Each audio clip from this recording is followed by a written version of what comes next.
ایک دفعہ فوج کے ساتھ بھیجا کہ اسے پہاڑ سے پھینکنے کی کوشش کرو، تو اس نے اس ٹائم پر وہ دعا پڑھی جو میں سب کو یہاں سکھانا بھی چاہوں گا آج کے آپ کے سیشن میں.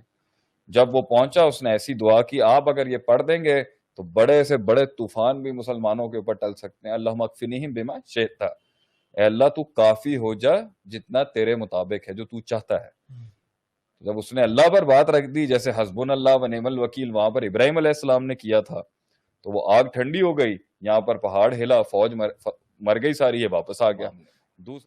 کہ وہ ایک بادشاہ ہوتا تھا دقیانوس، یمن کے کسی سدن عربیہ کے اندر. تو وہ بڑا لمبا قصہ ہے. وہ چاہتا اس کی جو سلطنت کھڑی تھی وہ جادو پہ کھڑی تھی. How is the response? Is the public response is good, ماشاءاللہ. ماشاءاللہ. وہ کھڑے تھے جادو پہ، ان کی سلطنت کھڑی تھی. تو وہ چاہتا تھا کہ میری سلطنت قائم رہے، تو میں اپنے ہاؤس کے اندر جادوگروں کی بینچ کو اور سٹرونگ کروں. تو اس نے ایک بچے کو کہا کہ تم جا کے جادو سیکھا کرو، میرا جو خاص سلطنت کا ٹاپ کلاس بلیک میجیشن ہے. تو جب وہ اس کے پاس جانے لگا اور جادو کا علم اس بڑے ماہر نے اس بچے کو، جو بادشاہ کا آگے اس نے جو بھی رتبہ لینا تھا، تو وہ اس کے پاس جاتا اور رستے کے بیچ میں ایک اسے راہب مل جاتا، اور وہ اس دور کا مسلمان تھا اور توحید پر تھا اور موحد تھا. اور سیرت کے باب کے اندر جب ہم پڑھتے ہیں تو جب کانسٹنٹین جو تھا، جو بادشاہ تھا روم کا، جب اس نے عیسائی مذہب کے اندر تحریفات اور بدعات کا انٹروڈکشن کرایا، جو پہلے عیسائیت جو عین توحید پر کھڑی تھی، تو اس وقت اس کمبینیشن کے بعد اس نے موحد عیسائیوں کو وہاں سے باہر نکالا تھا، تو وہ سکیٹرڈ ہو گئے تھے. تو ان میں سے کچھ پرشیا چلے گئے تھے فارس کی طرف، اور ان میں سے کچھ جو تھے وہ یہ سدن یمن کی طرف آ گئے تھے. تو یہ بھی انہی توحید والے دین کا عیسائی تھا جو وہاں پر چھپ کے اپنے توحید کا پریکٹس کر رہا تھا، شریعت اسلام کی اس ٹائم پہ پریکٹس کر رہا تھا جو عیسیٰ علیہ السلام سے آئی ہوئی تھی. اور اس ٹائم پر they were waiting for the last prophet، وہ آخری الزمان نبی محمد ابن عبداللہ العربی القریشی علیہ الصلوۃ والسلام کی ذات کا انتظار کر رہے تھے. تو وہ کہیں بیٹھا ہوا تھا، بچے کو ایک دن طریق میں وہ مل گیا. جب وہ بچہ اس کے پاس گیا اور بچے نے اس سے تھوڑا علم حاصل کرنا شروع کیا، تو اس راہب نے بھی جو مسلمان تھا، توحید پر تھا، اپنا دین اس کو دینا شروع کیا. تو وہ بچہ ادھر سے علم حاصل کرتا جادوگر کا تو لیٹ ہو جاتا راہب کے پاس، راہب سے علم حاصل کرتا تو لیٹ ہو جاتا جادوگر کے پاس. ان دونوں کو ڈیل کرنے میں، مہلانے میں بھی وہ لیٹ ہو جاتا. تو اس نے ایک دن پوچھا راہب سے کہ میں اس سچویشن سے کیسے نکلوں. اس نے کہا تو وہ بہرحال جادوگر کے پاس جاتا تو وہ کہتا مجھے بادشاہ نے روک لیا تھا، بادشاہ کے پاس جاتا تو کہتا مجھے جادوگر نے روک لیا. اور ان دونوں کے بیچ میں جو ٹائم سلاٹ تھی وہ اس کو اس عالم کے پاس وقت گزارتا اور اللہ کا دین سیکھتا. بہرحال ایک دن رستے میں حدیث کے الفاظ ہیں کہ وہ ایک بہت بڑی ٹریفک جیم ہو گئی، اور الفاظ جو اس روایت میں نا وہ ہے ایک بہت بڑا جانور تھا، جس کی وجہ سے نا وہاں کے لوگ یہاں پا رہے تھے نا. تو اس پر بعض لوگوں نے ڈائناسور کا نہیں، ڈائناسور تو نہیں ہم کہیں گے اس کے اوپر، بعض لوگوں نے اس پر یہ لکھا ہے کہ یہ بہت بڑا جانور تھا کوئی اس دور کا. تو اس نے اللہ کا نام لیا اور اللہ کے اسم اعظم کا اس نے کوئی نام لیا جو توحید وہ سے سیکھ رہا تھا، اسماء و صفات کی. تو کہا کہ اللہ کے نام سے اگر راہب کا علم ٹھیک ہے تو میں راہب کے علم سے اس کو ہٹانے کی کوشش کرتا ہوں جو توحید ہے، اور اگر جادوگر کا علم ٹھیک ہے تو میں کالے جادو سے اس کو ہٹانے کی کوشش کرتا ہوں. اس نے اللہ کا نام لیا اور وہ جانور ہٹ گیا. تو اس کا علم اب یقین کی کیفیت تک پہنچ گیا. یہ قصہ جب اس نے راہب کو سنایا اور راہب نے یہ سمجھا کہ بھائی اب اس کی توحید اور اس کا عقیدہ اتنا راسخ ہو چکا ہے کہ یہ اللہ کا نام لیتا ہے اور کام ہو جاتا ہے. اللہ اکبر. توحید کی اتنی پاور اس کے عقیدے میں آ چکی ہے، اب اس پر امتحان آئے گا. ام حسبتم ان تدخلوا الجنۃ ولما یأتکم مثل الذین خلوا من قبلکم مستهم البأساء والضراء وزلزلوا حتی یقول الرسول والذین آمنوا معہ متی نصر اللہ. اللہ کہتا ہے، فرماتا ہے قرآن میں، کیا تم نے یہ گمان کیا ہے کہ تم لوگ ایویں جنت میں چلے جاؤ گے ایسے ہی، اور تمہارے اوپر وہ نہیں آئے گا جو زلزلے اور بڑی بڑی بلائیں جو بھیجی ہم نے تم سے پہلے لوگوں پہ، اور اس حد تک کہ وہ لوگ کہہ بیٹھے کہ مدد کب آئے گی. لانگ سٹوری شارٹ عدیل زئی، جب وہ بچے نے یہ بات بتائی تو راہب نے کہا اب تجھ پر امتحان آئے گا، جب نام آئے گا نا تو مجھے نہیں بتانا، میرا نام مت لینا کہ تم مجھ سے ملتے ہو. ایسا ہی ہوا، وہ محل میں ایک دن کچھ لوگ بیمار تھے، اس نے اس بیمار کا علاج کیا، اللہ کے نام سے علاج کیا، اللہ نے اس کو شفا دے دی. بادشاہ کو پتا چلا بھئی یہ تو بڑا پاورفل ہو گیا ہے.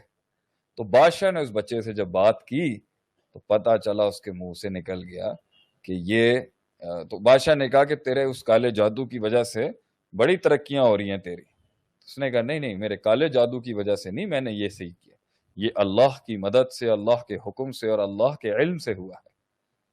تو جب اس نے اللہ کا نام سنا تو کیونکہ وہ الوہیت اور ربوبیت کا دعویٰ کرا ہوا تھا، وہ کہتا تھا کہ میں خدا ہوں، اور اللہ اور اسلام کا نام لینا وہاں پر ناجائز تھا، حرام تھا، تو اس نے اس بچے کے اوپر 3 قتل کی اٹیمپٹس کی. ایک دفعہ فوج کے ساتھ بھیجا کہ اسے پہاڑ سے پھینکنے کی کوشش کرو. تو اس نے اس ٹائم پر وہ دعا پڑھی جو میں سب کو یہاں سکھانا بھی چاہوں گا آج کے آپ کے سیشن میں. جب وہ پہنچا اس نے ایسی دعا کی، آپ اگر یہ پڑھ دیں گے تو بڑے سے بڑے طوفان بھی مسلمانوں کے اوپر ٹل سکتے ہیں. اللہم اکفنیہم بما شئت، اے اللہ تو کافی ہو جا جتنا تیرے مطابق ہے، جو تو چاہتا ہے.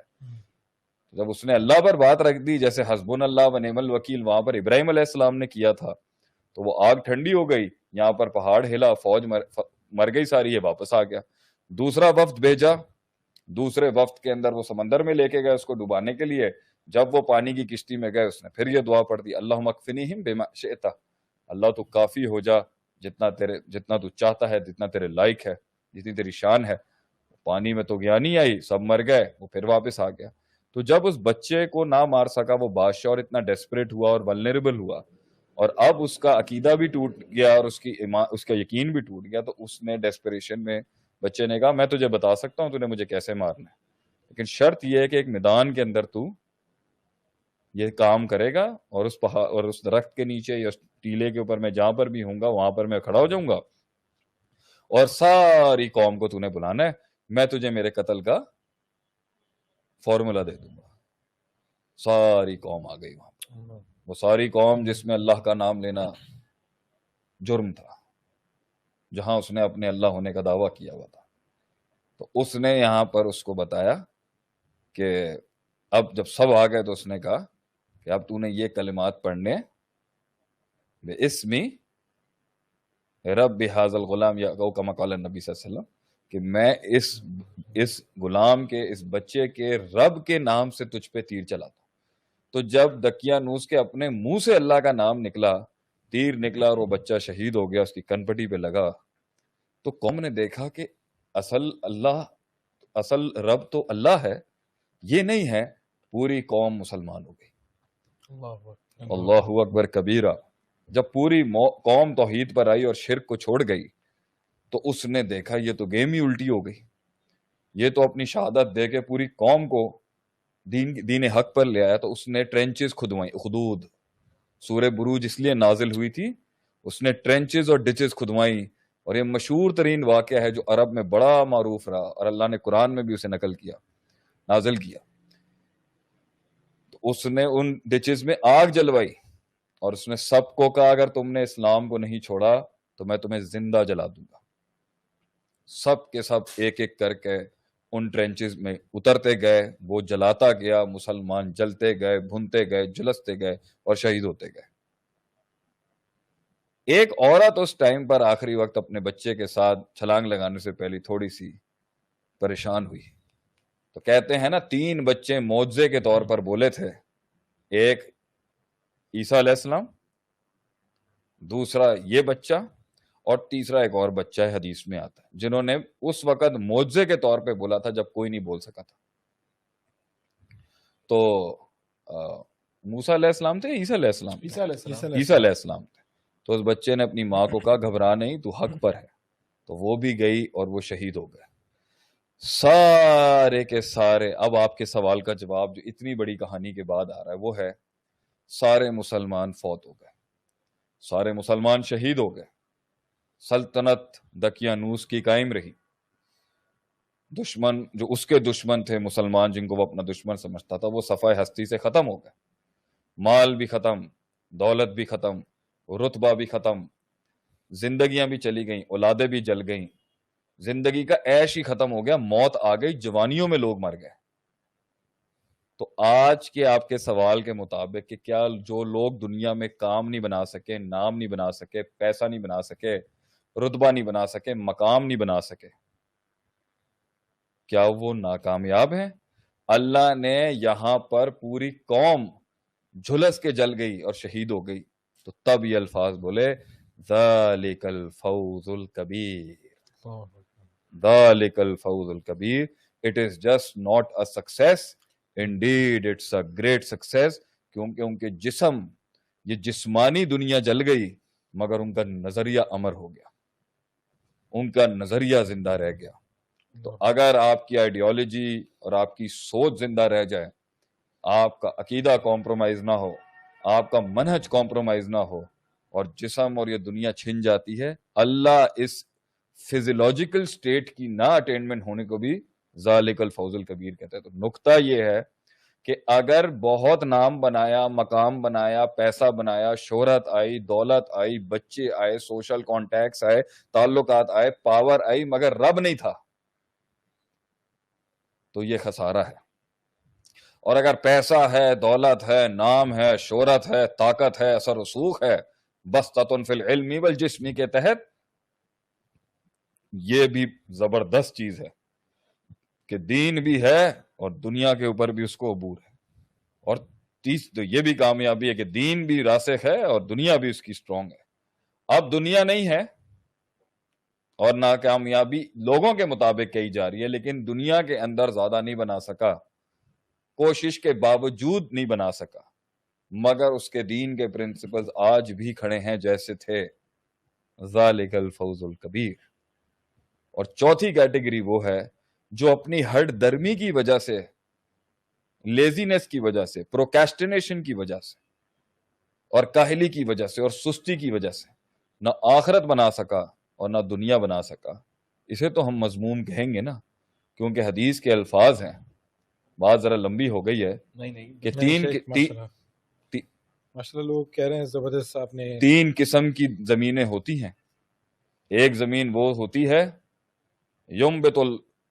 یمسک الماء و ینبت الکلا، جس پر پانی اندر بھی جاتا ہے، اس زمین کے اندر پانی اندر بھی جاتا ہے اور اوپر بھی کچھ کھڑا ہو جاتا ہے، زمین کے اندر کو بھی فائدہ دیتا ہے اور باہر والے بھی اس سے فائدہ اٹھاتے ہیں، جانور، چرند پرند وغیرہ۔ یہ تو اعلیٰ لیول کی کامیابی ہوئی نا، کہ خود بھی فائدہ اٹھایا، لوگوں کو بھی فائدہ دیا۔ دوسرا وہ ہے لا یمسک الماء و ینبت الکلا، پانی اندر تو ابزارب کر کے اندر کی دنیا کو نہیں کچھ فائدہ دیتا، لیکن اوپر جمع کر لیتا ہے، اوپر لوگوں کو فائدہ ہو جاتا ہے، اس کے بھی تو کچھ نہ کچھ بینیفٹس ہیں۔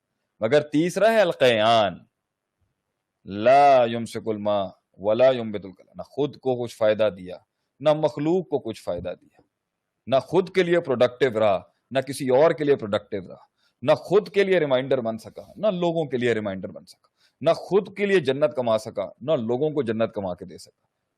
یہ تو بالکل ہی نکارہ ترین چیز ہوگی کہ جو نہ اسپرچویلٹی میں، نہ روحانیت میں کچھ بنا سکا اور نہ جسمانیت کے اندر کچھ بنا سکا، کیونکہ اگر روحانیت کے ہوتے ہوئے بھی پوری دنیا ایگزرٹ کرنے کے بعد اگر اس کے نصیب میں نہیں ہے، تو بلکہ یہ تو اعلیٰ ترین درجہ ہے کہ اللہ تعالیٰ نے اس کی روحانیت کو قائم رکھا، نہیں بن سکا، قدر اللہ ما شاء۔ لیکن اگر دونوں ملے ہیں اور دونوں کو اس نے بیلنس کرنا ہے، امتحان اس کا زیادہ ہے جس کے پاس دین بھی سٹرونگ آ رہا ہے اور دنیا پر بھی عبور سٹرونگ ہے، اس کا امتحان زیادہ سخت ہے، اور اس کا بھی امتحان بہت سخت ہے جس کے پاس نہیں ہے۔ تو کسی بھی چیز کو ناکامیابی نہیں کہیں گے ایز لانگ ایز آخرت اور اللہ اور دین کا کانسیپٹ ریوائیوڈ ہے اس کے اندر۔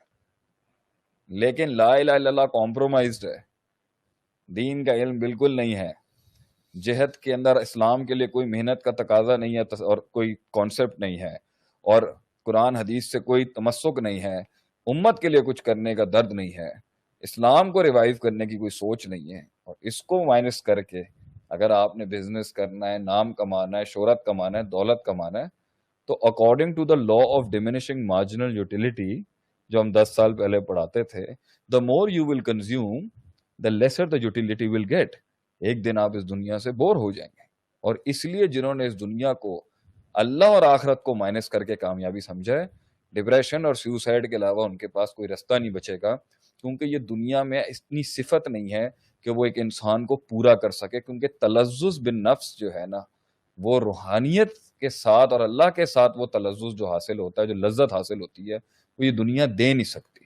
تو اگر کوئی سمجھتا بھی ہے نا کامیابی, ایونچولی اندر سے آپ کو وہ ٹوٹا ہوا شخص ہی ملے گا, ایز لانگ ایز اس میں آخرت کا تصور نہیں دیا جاتا. سو مائی آنسر ٹو یو از عدیل بھائی, کہ اگر کوئی شخص یہ سمجھتا ہے کہ یہ دنیا کے حصول نہ ہونا یہ ناکامی ہے تو یہ غلط ہے. لیکن اگر کوئی شخص عمدن جان بوجھ کے اس کا تارے کے دنیا بنتا ہے اور فائدہ ہو سکتا ہے اس کی ذات کو, اس کی فیملی کو اور دین کو بھی, اور پھر ترک کرتا ہے, تو اس پہ تو سوال اٹھے گا نا. اور اگر اس کا تقویٰ اس کو یہ کہتا ہے کہ میں جتنا انگیج ہوں گا میں فتنے میں جاؤں گا, اور وہ پیچھے ہٹتا ہے, تو ٹھیک ہے. مگر صحابہ جو تھے وہ آپ صلی اللہ علیہ وسلم کے بعد رکے نہیں سر, دے وینٹ, وہ آسمانوں اور زمینوں تک نکل گئے, آ گئے. کانسٹنٹینوپل سے لے کے پورچوگل اور وہاں سے انڈونیشیا سے لے کے رشیا تک سلطنتیں انہوں نے ایسے نہیں قابض حاصل کی, وہ گئے آ گئے. لیکن مال جب ان کے پاس آتا تھا تو وہ روتے تھے, کیونکہ انہوں نے بڑا سخت ٹائم گزارا تھا جب پانی رستے بناتا نہیں تھا. تو اس لیے جب ان کے پاس دونوں ہاتھوں سے مال آیا تو وہ روتے تھے کہ کہیں اللہ ناراض تو نہیں, کیونکہ چیک ان بیلنس اسٹرانگ تھا. تو as long as check and balance is there, دنیا از ناٹ بیڈ. ورنہ ہے یہ مچھر کا پر, وَلَوْ كَانَتِ الدُّنْيَا تَزِنَ عِنْدَ اللَّهِ جَنَاحَ بَعُوضَةٍ, اگر یہ مچھر کے پر جتنی بھی ویٹیج اللہ کے نزدیک اس کی ہوتی نا, تو اللہ اسی دنیا میں اپنے عذاب بھیج دیتا اور اپنے بدلے لیتا ان لوگوں کے ساتھ, بلکہ بدلے نہیں, سوری, ان کو عذاب دیتا جنہوں نے اللہ کی نافرمانی کی, پانی کا گھونٹ نہ دیتا اللہ کے ساتھ.